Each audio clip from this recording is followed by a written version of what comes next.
In this video, we are going to look at a few examples of applications or word problems. I did put some guidelines here at the top of the page. You want to make sure you read the problem carefully. A lot of students will read the problem once and give up because they're confused. Sometimes I'm confused the first time I read a problem. Sometimes you just have to read it a couple times to really figure out what's going on. The next thing I recommend is write some stuff down. Write down the information you know. If appropriate, draw a picture, list your known facts, organize your information. You may not know exactly where you're going yet, but when you start writing things down, that can help you formulate a plan. Eventually, we are going to need to try to find some kind of equation or system of equations to solve, and then you want to go ahead and do that solving and check. So there are unlimited numbers of examples that we could go over, but here are just a few that I picked out. This first one we have, it says for the weekend opening of the latest superhero movie, ticket prices were $15 for children and $18 for adults. A total of 200 people attended the movie and ticket sales were $3,249. How many children attended the movie? Okay, well, again, let's just start by writing some stuff out. First of all, the question is how many children attended the movie? We don't know that, so maybe that would be a good thing to set up for one of our variables, if I could spell. Children. There's an L in there, children. The other thing that it talks about in this problem is children and adults, so let's set up a variable for the number of adults that went to the film. We know that 200 is the total. So those three parts right there actually give us our first equation. The number of children plus the number of adults needs to add up to 200. 200 people in total went. The other thing that we know from this problem is the box office made, or the ticket sales totaled, $3,249. And what does that come from? Well, that has to come from the children's tickets and the adults' tickets. And we have the price for each, $18 for adults and $15 for children. So we can put that all together to get our second equation. $18 times the number of adult tickets, that's going to give us the total amount that we made from adult tickets on this movie, plus $15 times the number of children's tickets. When we add those two together, that has to total our entire ticket sales of $3,249. Now we have a system of equations. We have two equations and two variables, so we can solve that. I'm actually going to rewrite this one in a different order. Let's instead make that A plus C so it matches up with our equation, our other equation. Okay, we could solve this either by substitution or by elimination. I think I'm just going to do elimination here, because if I take this second equation and multiply the whole thing by, let's see, negative 18, that's going to cancel a variable out for me. So I'll rewrite that. It would be negative 18a minus 18c equals, and 200 times negative 18 is negative 3,600. Okay, so I just took this equation and rewrote it, multiplying everything by negative 18. Now this one, I'm just going to copy it down. I'm not going to change anything, just so you can see very clearly what we're doing here with our elimination.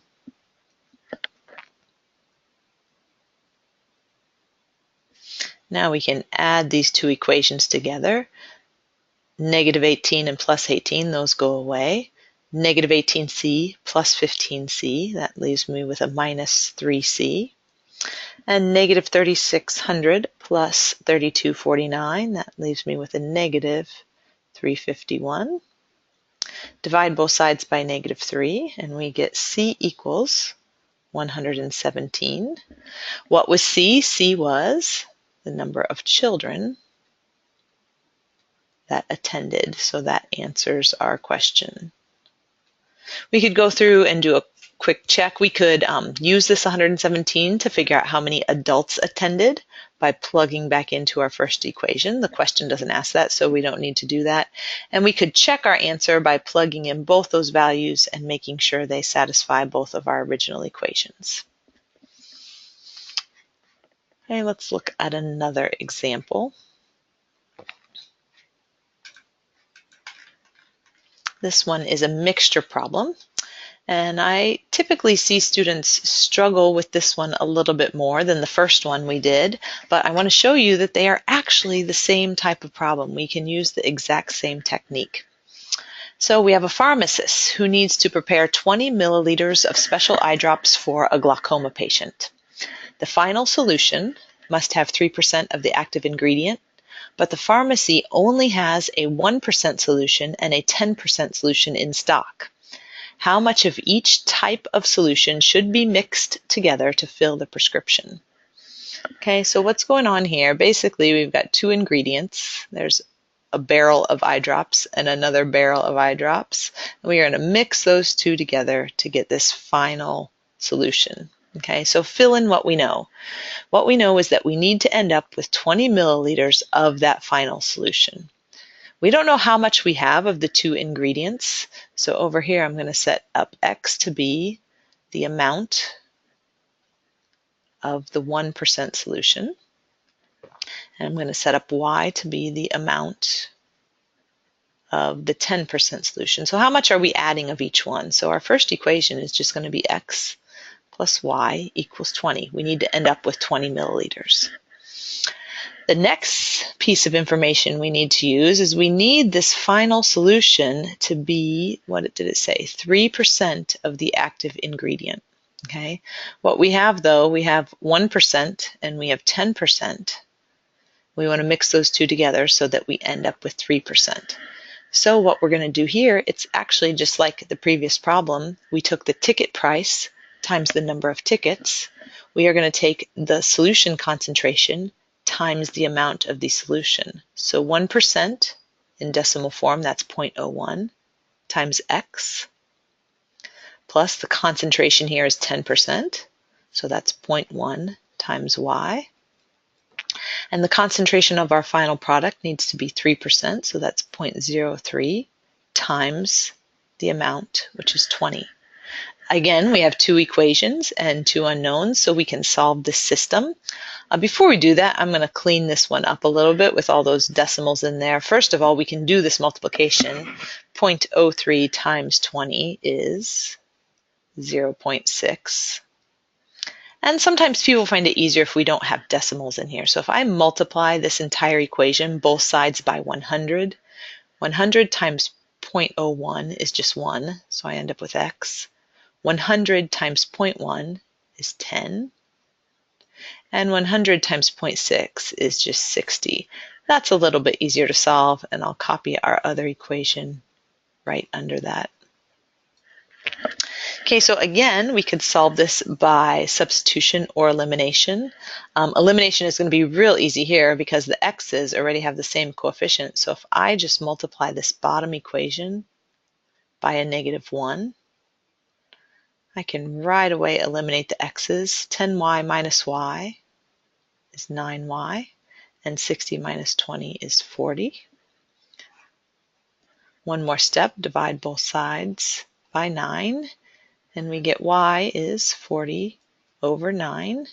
In this case, we can go ahead and give a decimal approximation. Since this is a word problem, that's going to be a little more meaningful. If you do 40 divided by 9 in your calculator, you get 4.44.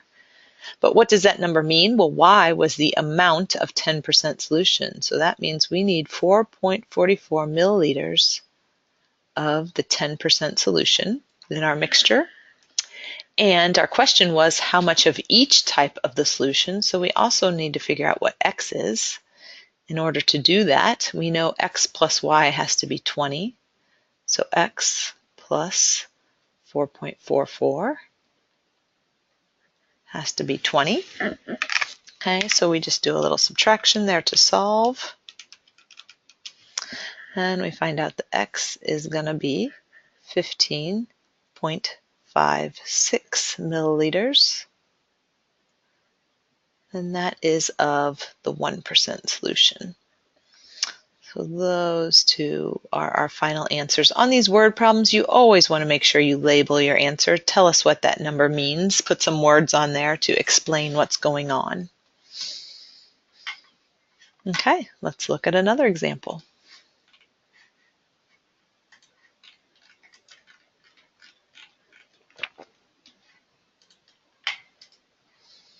Okay, let's read this one. We have a 555-mile, 5-hour plane trip. It was flown at 2 speeds. For the first part of the trip, the average speed was 105 miles per hour. Then the tailwind picked up, and the remainder of the trip was flown at an average speed of 115 miles per hour. How long did the plane fly at each speed? Okay, so we see our question. Even if we don't know what to do, here's our question. Let's start out by looking at that. How long did the plane fly at each speed? So I'm going to let x be the time for part 1. How long did we fly at the first speed? I'm going to let y be the second part of our trip, our part 2 time. Okay, so again, x and y, we're talking about time, so these are going to be in hours. So we know that our entire trip, in that very first part of the sentence, it tells us that it was a 5-hour plane trip. So we know that when we add those two together, it has to equal 5. But to get the other part of our equation, there's a little relationship we need to remember. You guys have probably seen this before, and it's the fact that the rate times the time equals distance. Rate times time equals distance, because the other piece of the puzzle is the distance for our trip. We know that the grand total distance is 555 miles. The distance of part 1 plus the distance of part 2 has to add up to that. The distance of part 1, we don't know how far we flew during part 1, but we do know something about part 1. We know we were flying at 105 miles per hour for X hours. Rate times time, that gives me my distance. Plus, for part 2, we know we were flying at 115 miles per hour for Y hours. Rate times time gives me the distance. So the distance for part 1 plus the distance for part 2 has to equal the total distance. Again, we have 2 equations and 2 unknowns, so we can solve these. Since I did elimination on the first 2, I'll do substitution on this one. If I solve this for x,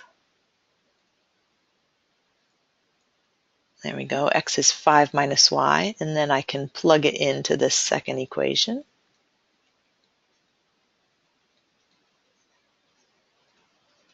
Sorry, not equals, plus 115y equals 555. Now that I've eliminated x, I just have a single variable here, so I can solve this for y.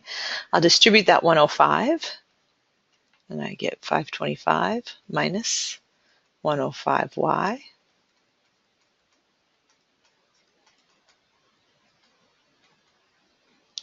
Combine our like terms here. A negative 105y and a positive 115y leaves me with a positive 10y. Subtract that 525 from both sides, and we get 30. Divide both sides by 10, and we get y equals 3. What is 3? Again, we need a label on there. Y was the part 2 time for our trip, so that was 3 hours. During the second part of our trip, we were flying 115 miles per hour. At each speed, so we also need to figure out what x is. Well, we know x plus y has to be 5, so that means the x needs to be 2, and that means we were traveling for 2 hours at 105 miles per hour.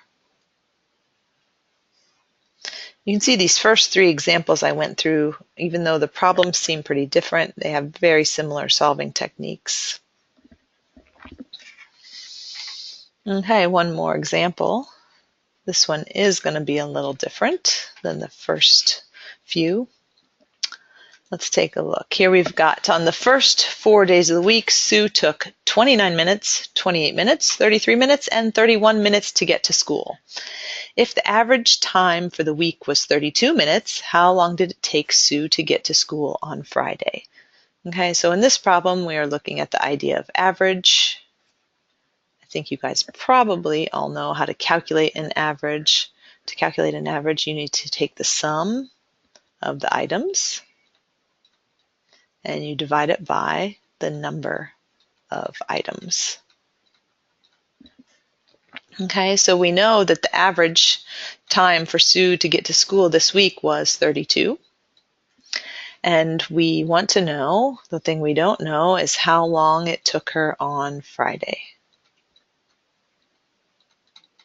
Okay, so we're going to do an average calculation where we add up all the days of the week. It was 29 and 28 and 33 and 31 plus Friday to get that fifth day, divided by 1, 2, 3, 4, 5 days of the week.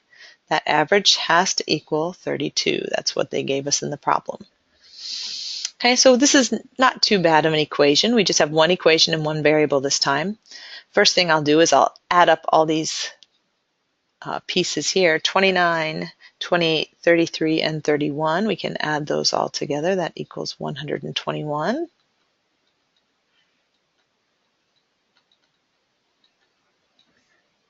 Sorry, I'm running out of room over here. Next thing we need to do to solve, we got to get rid of this 5. Since it's divided by 5, we will multiply each side by 5 to get rid of that. 32 times 5 is 160. And then finally, just subtract 121 from each side. And that comes out to be 39 minutes.